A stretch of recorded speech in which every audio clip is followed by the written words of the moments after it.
Hills and Valleys is a podcast that uncovers stories from leaders in healthcare, tech, and everything in between. Straight from the heart of Silicon Valley, we give you a look at the good, the bad, and the future, one episode at a time. Brought to you by Potrero Medical. We are going.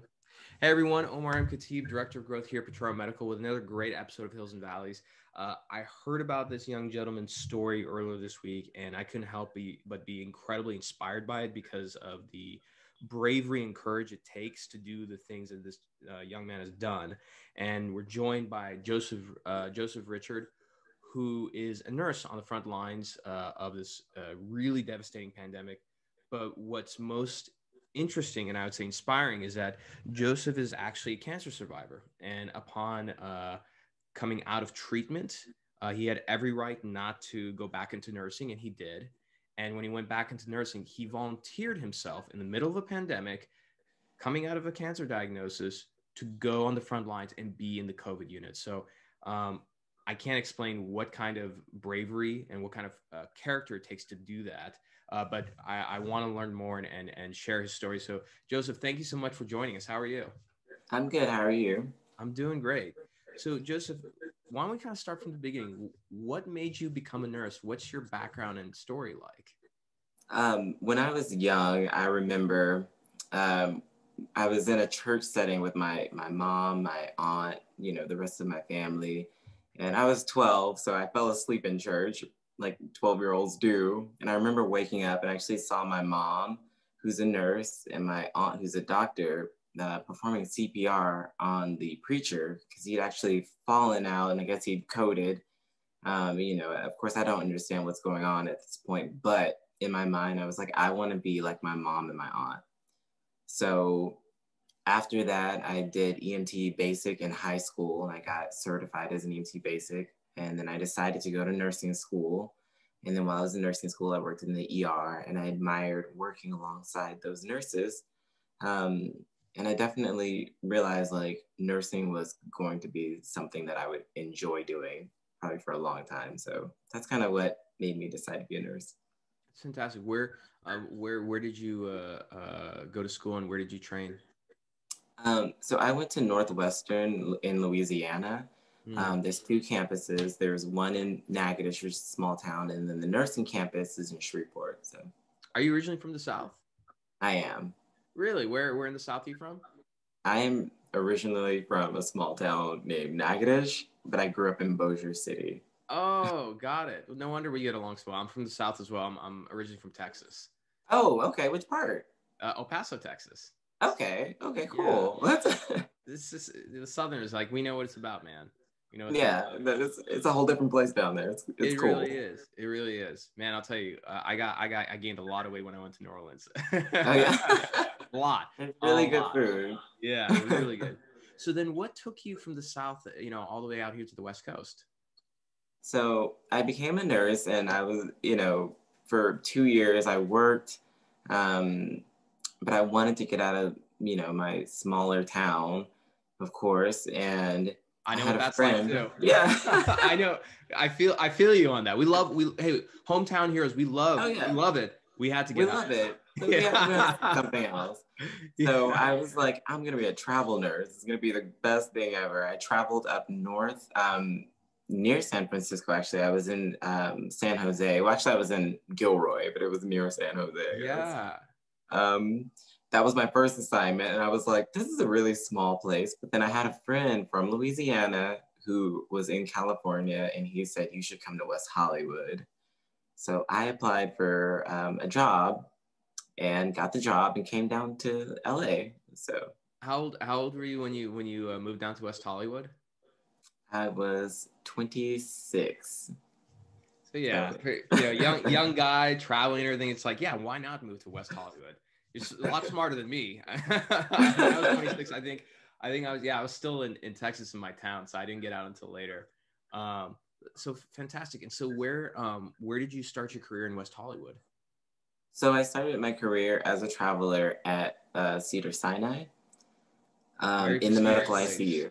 Because I'd been a medical ICU nurse, because in order to travel, you have to be a medical, or you have to be an ICU nurse for 2 years if you want to travel in an ICU. And that's the kind of thing that I would tell people. If you want to be an ICU travel nurse, you definitely need to get a good foundation of experience, because as a traveler, you get 2 days of orientation and then that's it. You're on your own. I mean, of course, nurses are going to back you up, but you have to be able to hold your own in that environment. So, absolutely. And, for me, in a previous life, I was actually in medical school and worked very closely with a lot of nurses. And, I have the utmost respect for all nurses. That said, what I will say is there's a certain territory that comes with being an ICU nurse. I mean, you feel it when you're around them, and especially the ICU nurses who have been doing it for 2, 3, 4 decades.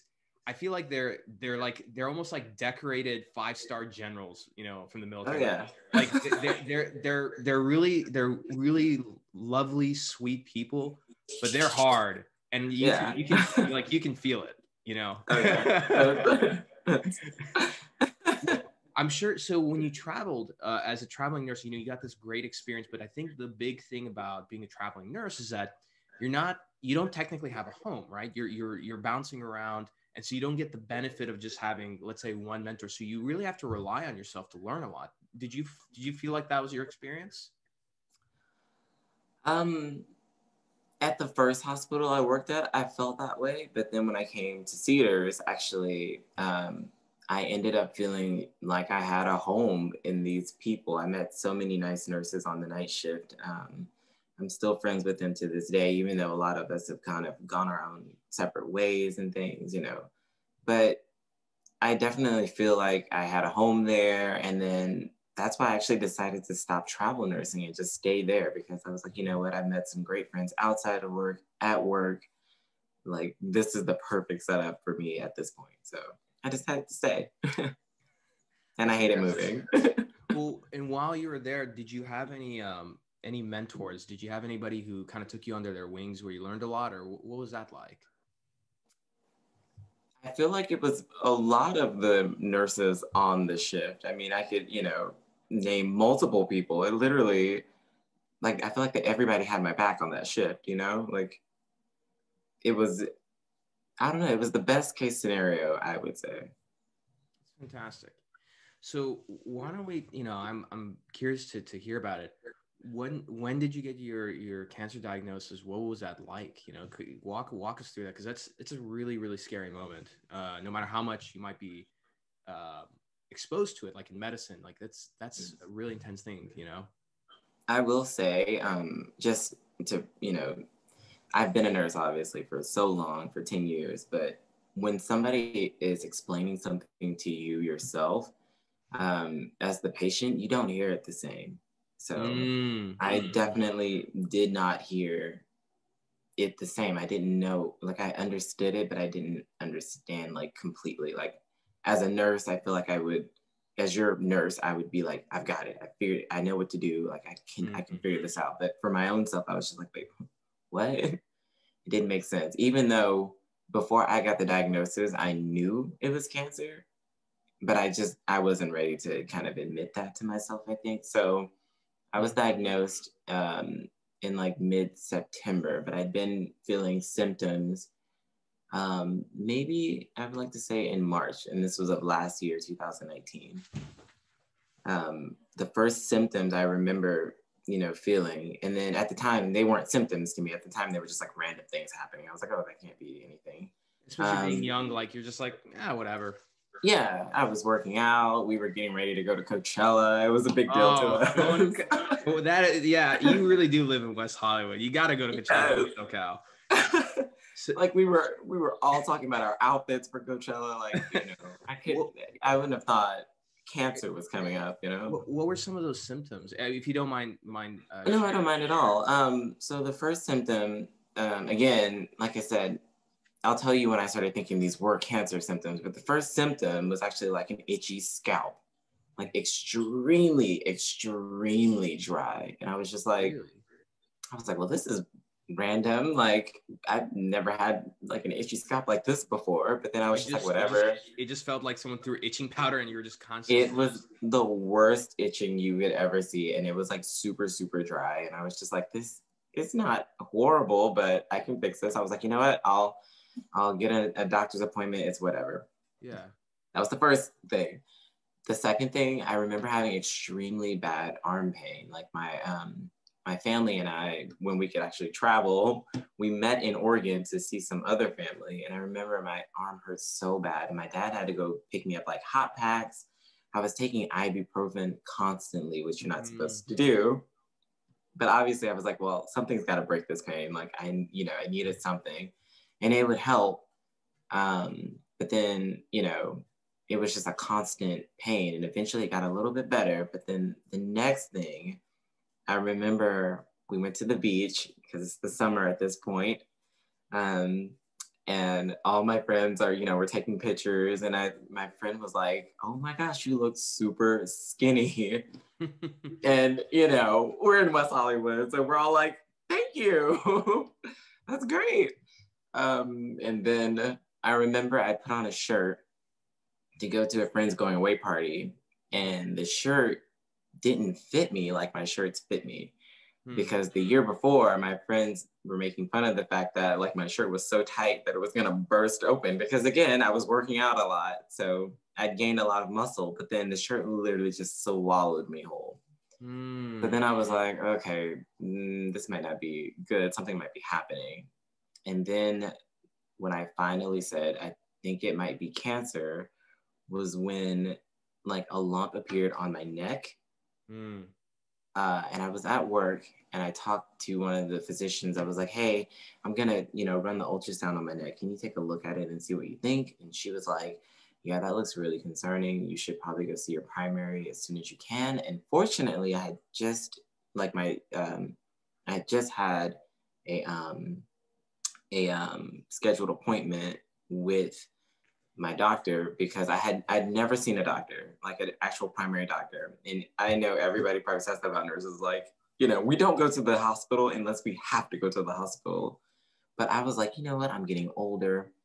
I need to probably go see a doctor. So I had set up that appointment, not thinking that all these problems were related. But then after seeing that, I was like, you know what? I think this might be cancer, but of course I didn't want to say that. And I was also having like night sweats and I was just like, oh, this can't be good. Like I would have, like when I would drink like any like beer or anything like that, I would have chest pain. And of course I did the one thing also that everybody says don't do. I Googled it. Because you're not supposed to do that. But then I was like, you know what? With my medical background and Googling it, like I know what could be possibly. You won't go down the wrong, like you won't get into like, crazy online Facebook forum that people are saying, heal yourself with oils or something. I don't know. Yeah, no, I used rationale like, okay, I'm having this chest pain. I feel like something's wrong with my neck.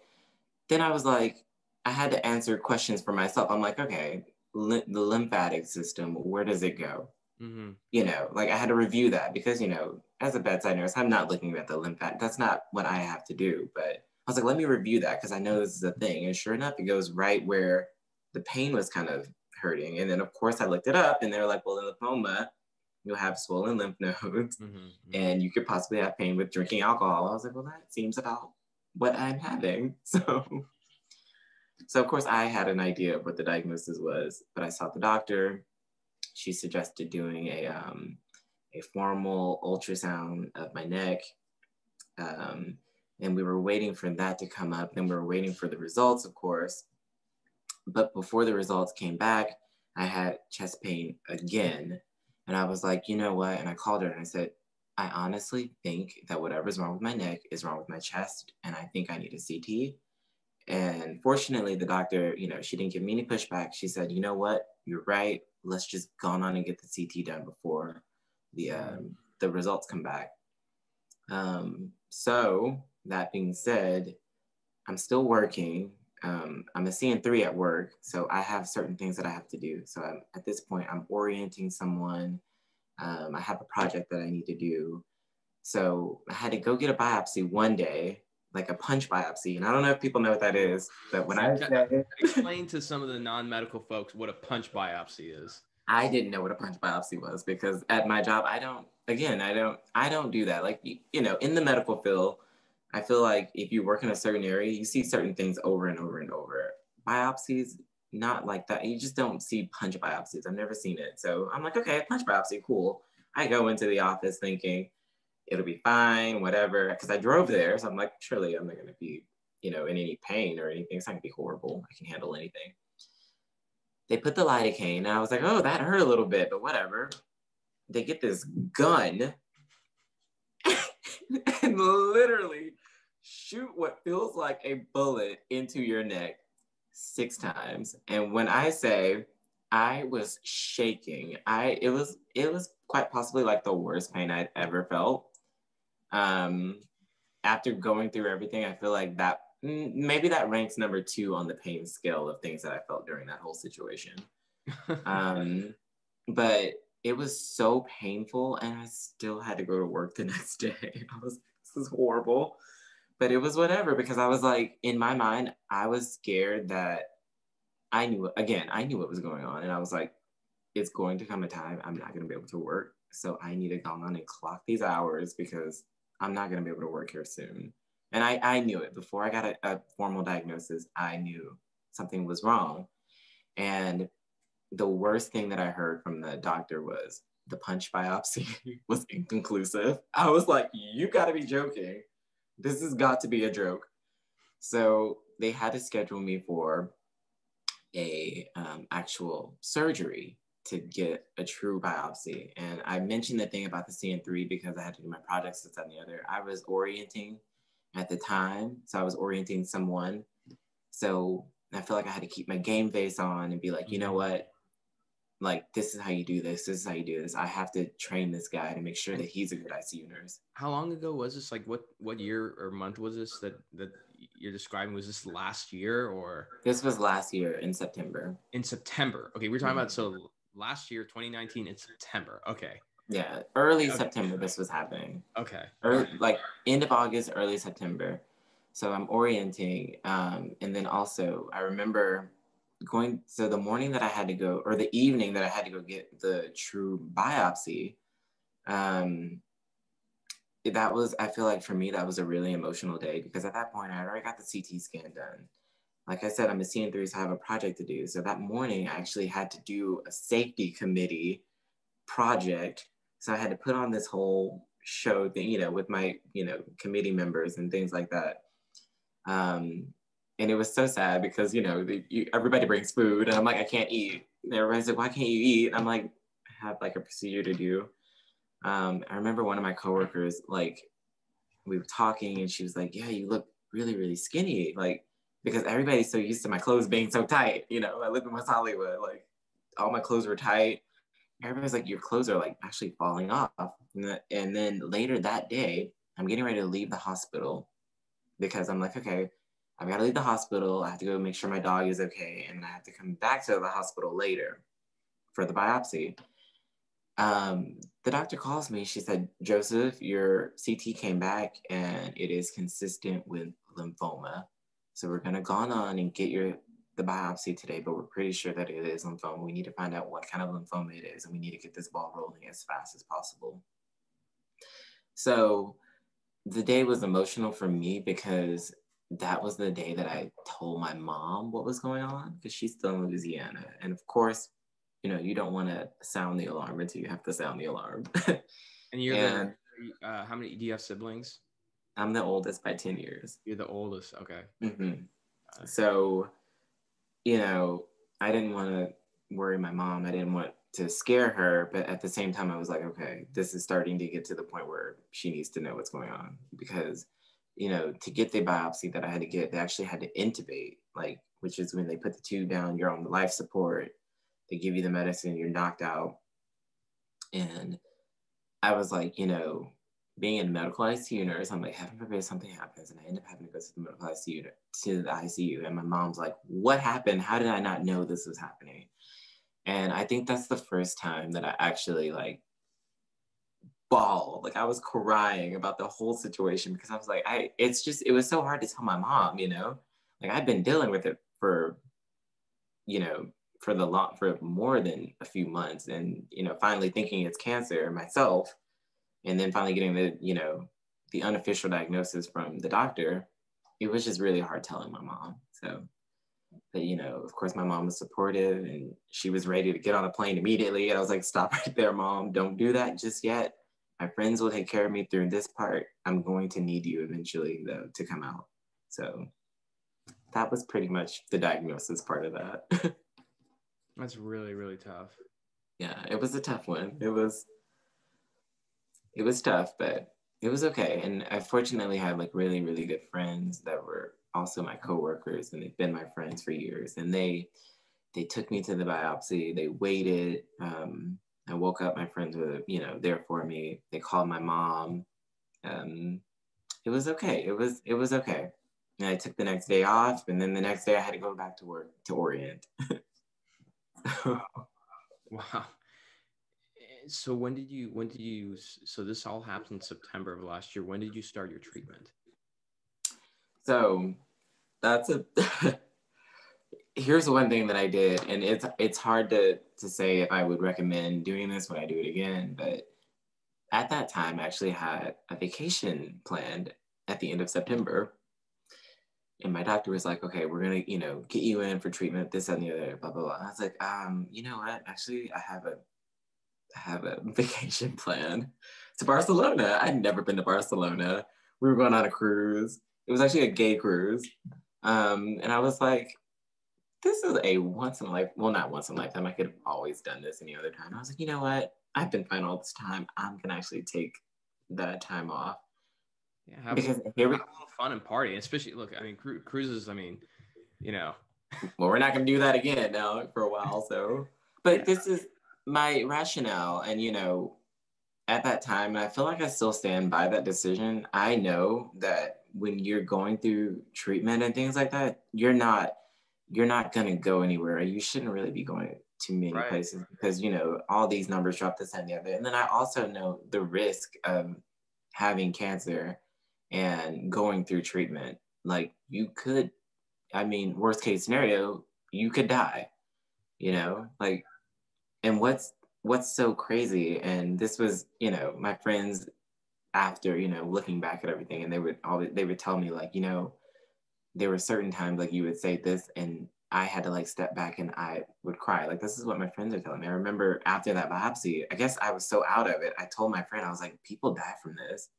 And my friend is in my kitchen and I'm just sitting here loopy from drugs, and he said he was just bawling because he was like, oh my god, this is so real.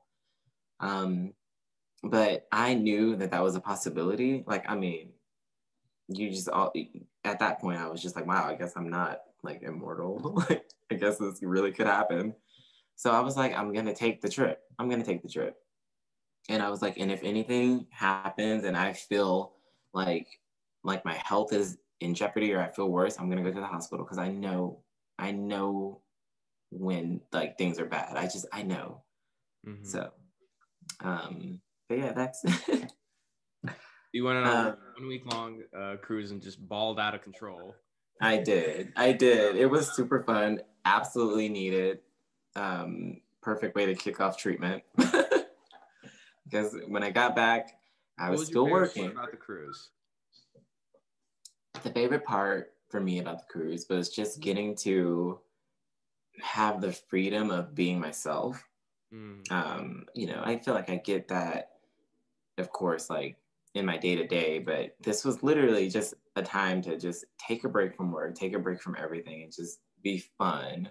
And not worry about like all the adult things that I have to deal with, and not worry about being diagnosed with cancer. I'm like, you know what, I'm gonna have a good time.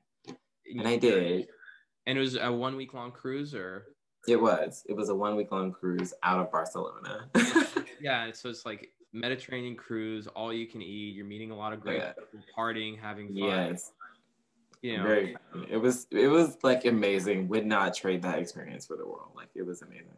So while again, I'm a big believer in doing what your intuition tells you to do.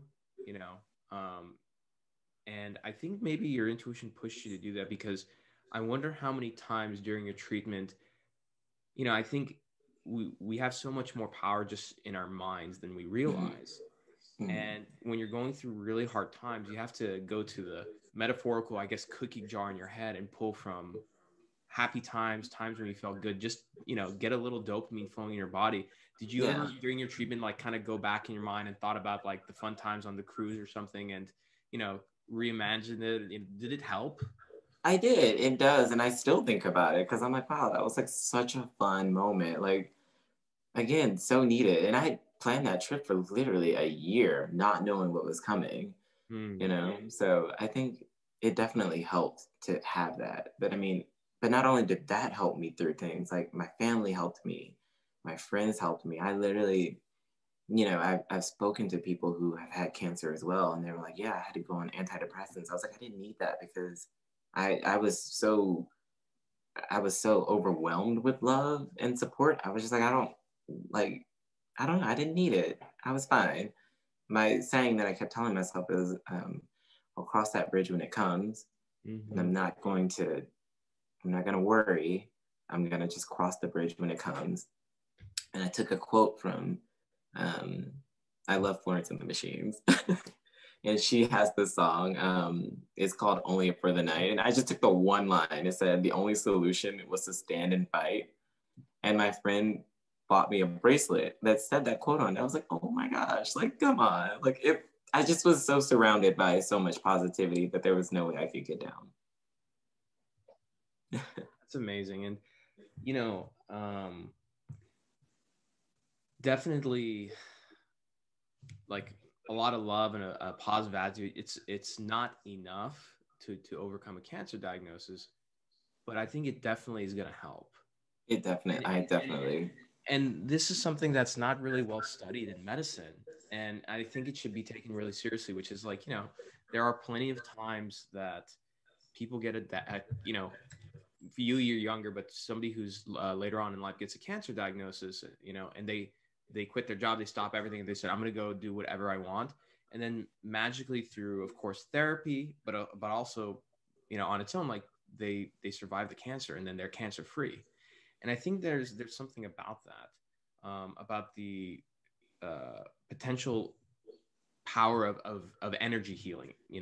Some people yeah, just lose their mind on me that I just said, but I really believe that. Like, so I mean, think about it. Like, for you were surrounded with love and support. You went on this great cruise that you're able to pull memories from and everything. And so one of those things that you didn't have to get on antidepressants, which seems like a small thing, but then think about all the side effects that come along with antidepressants. Your body was already going through a lot, and then you have to add an mm-hmm. antidepressant. So I think there's something, and again, you can't. How can you measure that, right? Right. I But don't it think you sounds like can. that had an impact. It definitely had an impact. I mean, I feel like after going through that, it just kind of opened my eyes to being like, oh wait, maybe there is like power in your mind. I mean, because I literally had just nothing but time to just think of positive things. I had a lot of time. I didn't, I feel like day to day, we're always running around. We have this to do. We have this task, that task, blah, blah, blah.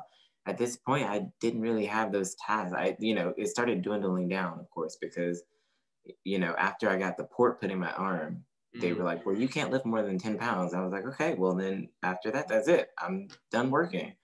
So my manager, they were super supportive. They were like, what do you need from us? Like, we've got it. We'll figure it out. So, I put in my leave of absence and, everything went smoothly. Mm. Um, and I spoke with, the doctors at work because, the thing is, and I think this is the hard part about healthcare. Um, a lot of the things that were going to happen for me, as far as like getting my port and, getting a bone marrow biopsy and this and the other, my doctor, she was really good about pushing it, being like, we need this to be done like sooner. Um, and then sometimes they would put the order in as sooner, it would be like a month later, right? So, I work with the people who do these things. I'm like, hey, like, and they ask me what's going on. I'm like, hey, this is what's going on, blah, blah, blah. And they literally were like, no, you're not coming in a month later. You're coming in Monday. Like, that's it.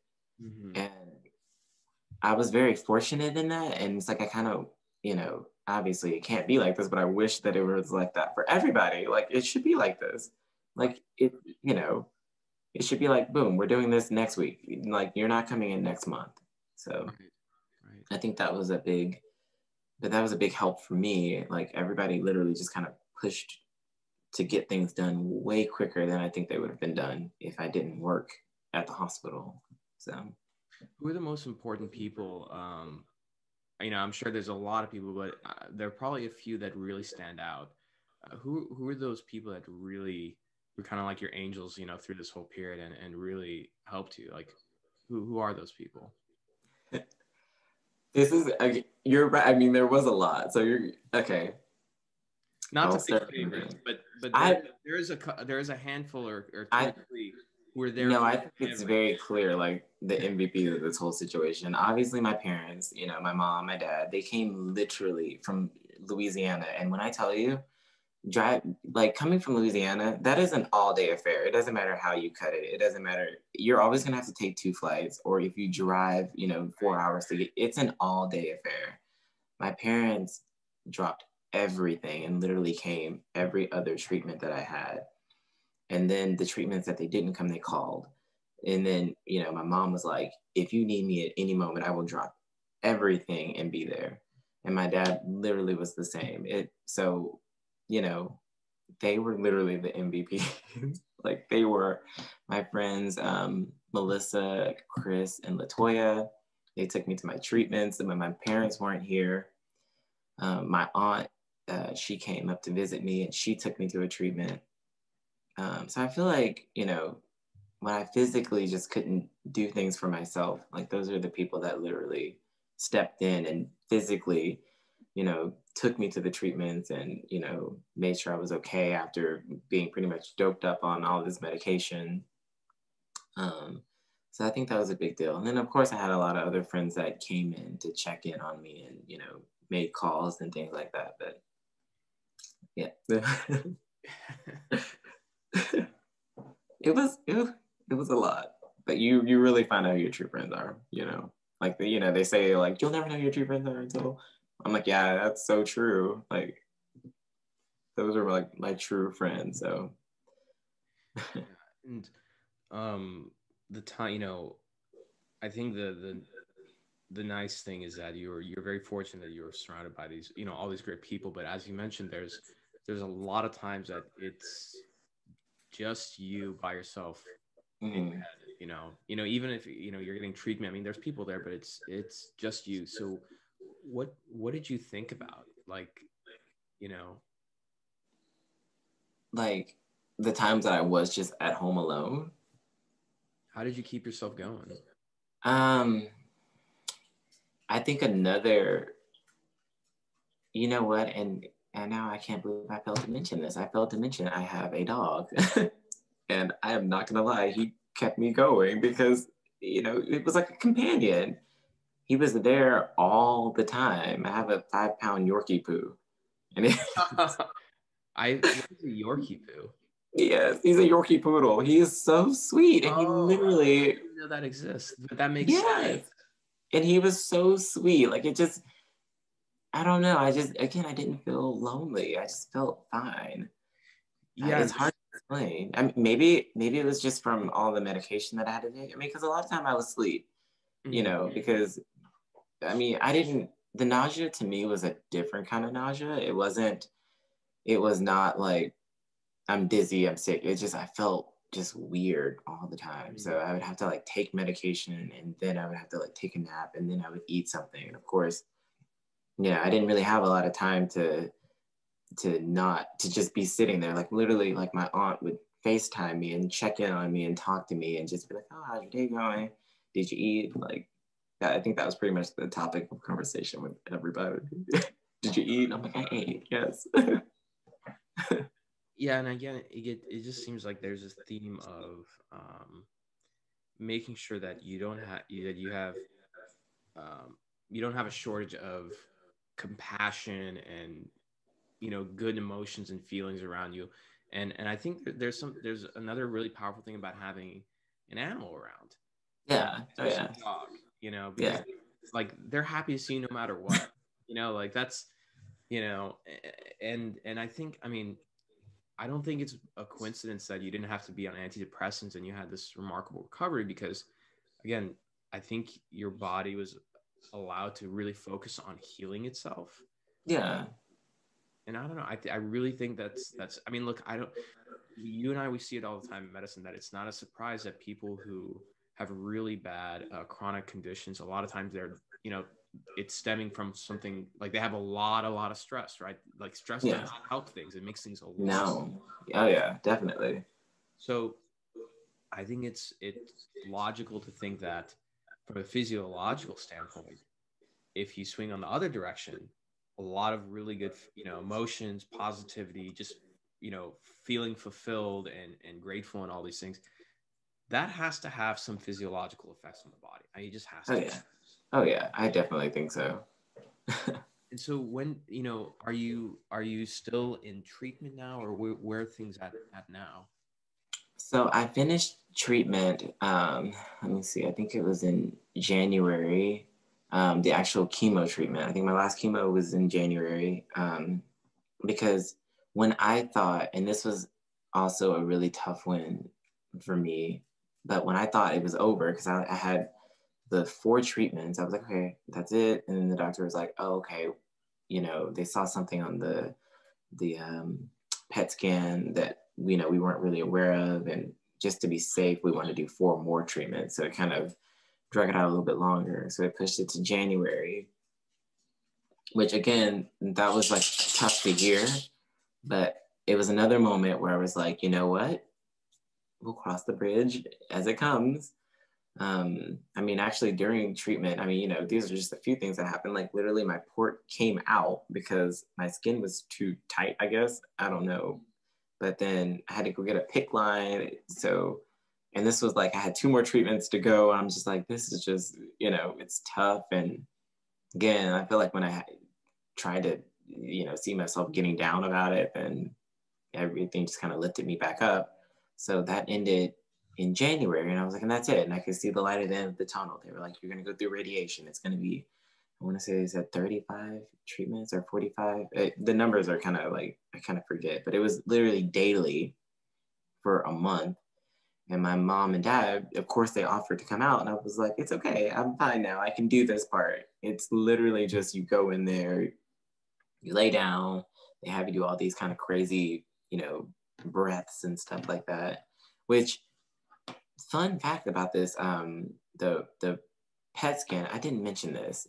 This was like a really crazy thing. When I got diagnosed with cancer and I had to go do a PET scan, I remember the weekend, or that same weekend, I had to take a patient down for the same diagnosis that I had. Really? And like that kind of stuff like gets to me. I'm like, I can't like, I just remember bits and pieces of like how things went. And I'm like, oh God, I can't believe that happened. But it was all over at the end of February. And I talked to my doctor and they said, take off March, or take off most of March. So I took off I guess it was half February to half March. And then I went back to work. Got it.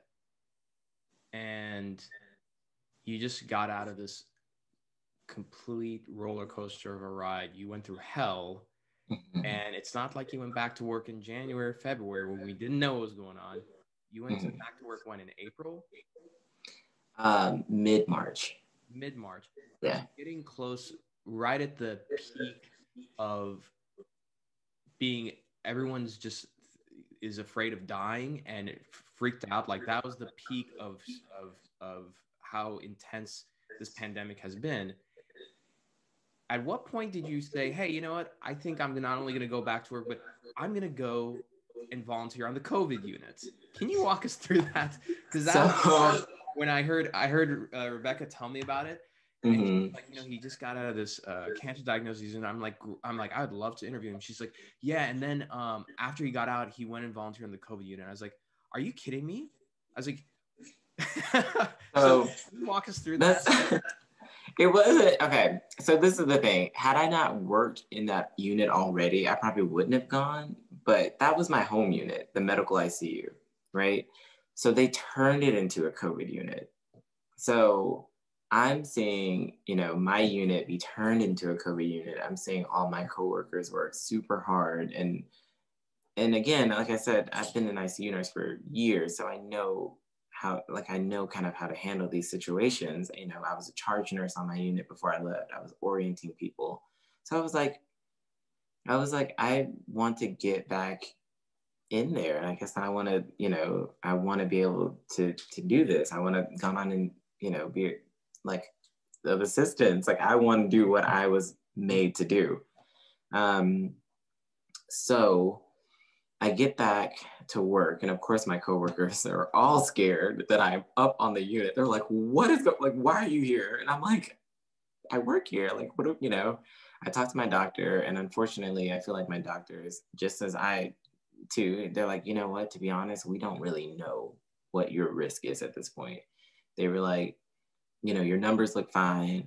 You never really got to any critical level that we were concerned that you would get super sick. It was always an option, but it never happened. So we aren't too concerned about your numbers, but just know, that you're not, the same health that you were before. Right. So of course we don't know much about medicine. You go through chemo, your immune system isn't at tip top shape at that point. Yeah. So yeah. Keep going. So I was scared. I was like, oh, this is gonna be interesting. So of course they wouldn't let me go in the rooms. Like, for the first maybe, I want to say month, I did not go into a COVID room. I literally just took care of, because we still have regular patients. So I took care of the regular patients. We were onboarding a lot of nurses at this point because they were like, we're going to need nurses. So I was orienting nurses on regular patients. My fourth day back after being gone for like 8 months or so, I was orienting somebody, and they were like, well, we just need you to show her how to use the computer. She's been an ICU nurse. I'm like, I don't know how to use the computer. I've been gone for like months, like everything changed. But it was okay. I guided her and got her off orientation and that and the other. And then eventually it came the time that I was, I had to start going in the COVID rooms because that's all we had. So, of course I was scared, and of course I was a little bit behind on what, the full COVID experience was at this point because I wasn't going in the rooms. So now I'm actually, the experienced nurse relying on my coworkers to tell me what to do. Like, be like, how do I, get dressed for this? Like, how do I do this? Proning patients. We were proning, flipping them over on their stomach so, they can breathe better with their lungs, I hadn't done that because I wasn't going in those rooms. So I remember one time, like I go in the room and I have nurses with me, and I have like the RT who's also he's a travel RT because we needed so many staff. And everybody's looking to me for the direction. I was like, oh, this is actually my first time doing this in a long time. So, because I hadn't had to go in these rooms. So I had to step it up. I had to get back to the nurse that I was before I left. And I explained that to a lot of my coworkers because I'm just like, and I want to be like open and honest. Like I want people to understand like, this is where I'm coming from. I'm like, I don't feel like the strong, nurse that I left as, because I was gone for so long and, I just wasn't here. And it took time to get back to that nurse to be like, okay, this is what we're going to do. I can take charge. Like, this is what eventually, obviously I got back to that, but at first I was not that nurse. Like, I was like, oh goodness, like I was scared again. Maybe not new grad scared, but just, I was nervous. No, absolutely. Absolutely. What were the kind of things that you saw, I guess, dealing with COVID on the front lines? I saw extremely, extremely sick people. So once I started, going into the COVID rooms and having them for my own patients, I started orienting more people, to teach them how to work in the medical ICU. So of course, you're going through teaching somebody else how to be a medical ICU nurse, and then you're seeing extremely, extremely sick people, like sick people that you've not, like, this is not common, like to have like everybody like this. Basically, the biggest deal, that people were having was, it was a respiratory issue. Because basically, I guess they were saying that it would be like a cytokine storm or something that would basically cause so much inflammation, and then it would put the patient into ARDS.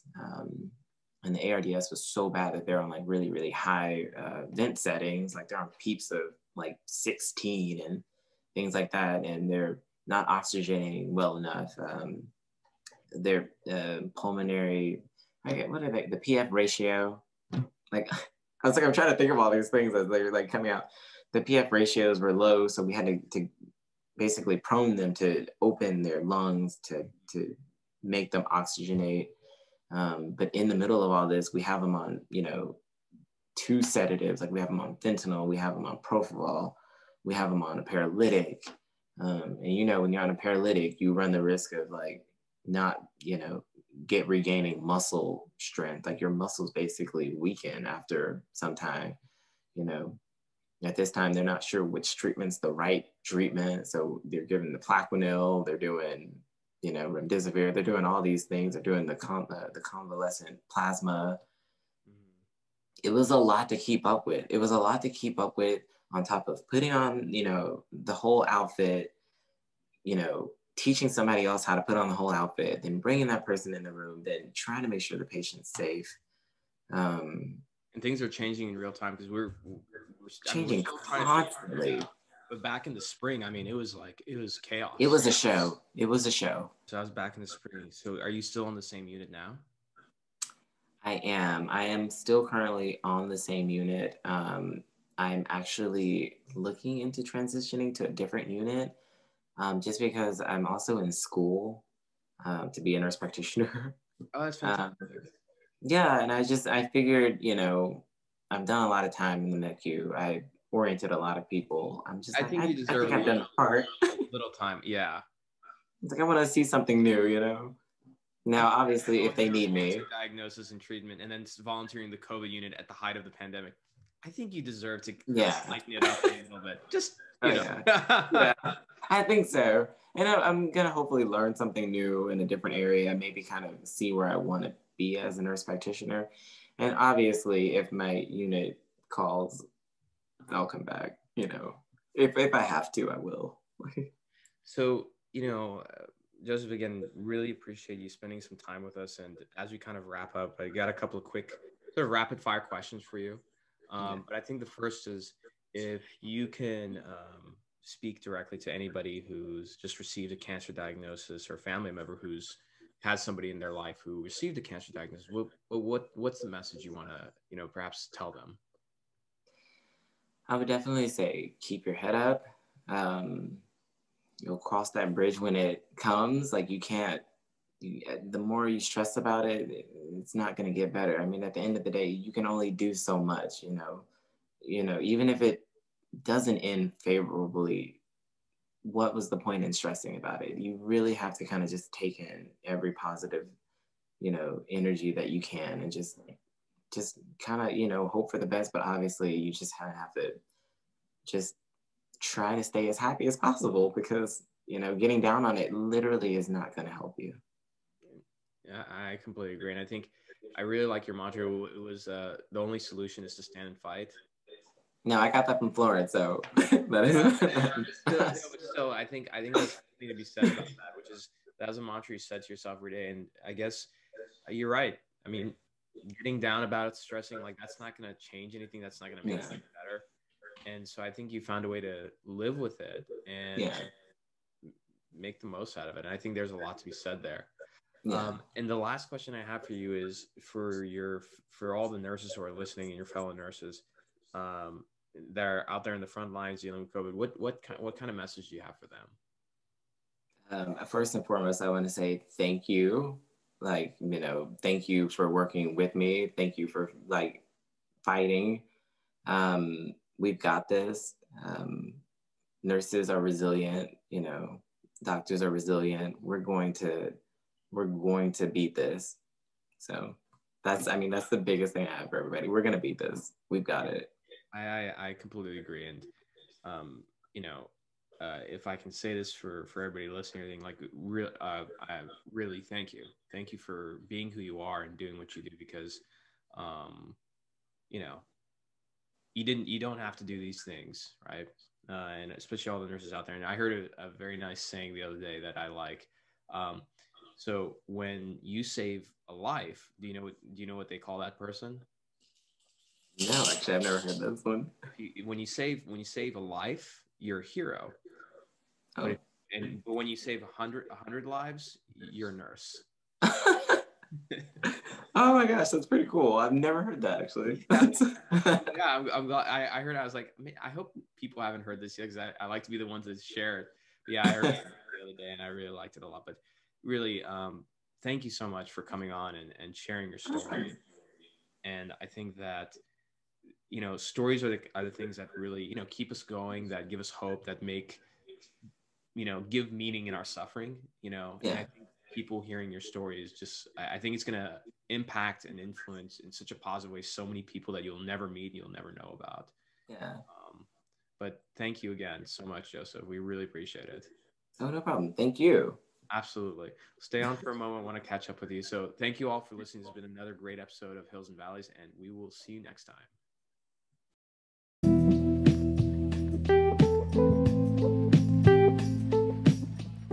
Hi, everyone. Thanks for tuning into this episode of Hills and Valleys. If you haven't already, go ahead and hit that subscribe button on our podcast. That way you're notified of new episodes as they're released. And if you're not already, please go ahead and follow Potrero Medical on all our social platforms: Instagram, Twitter, Facebook, LinkedIn, and YouTube. And we'll see you next time.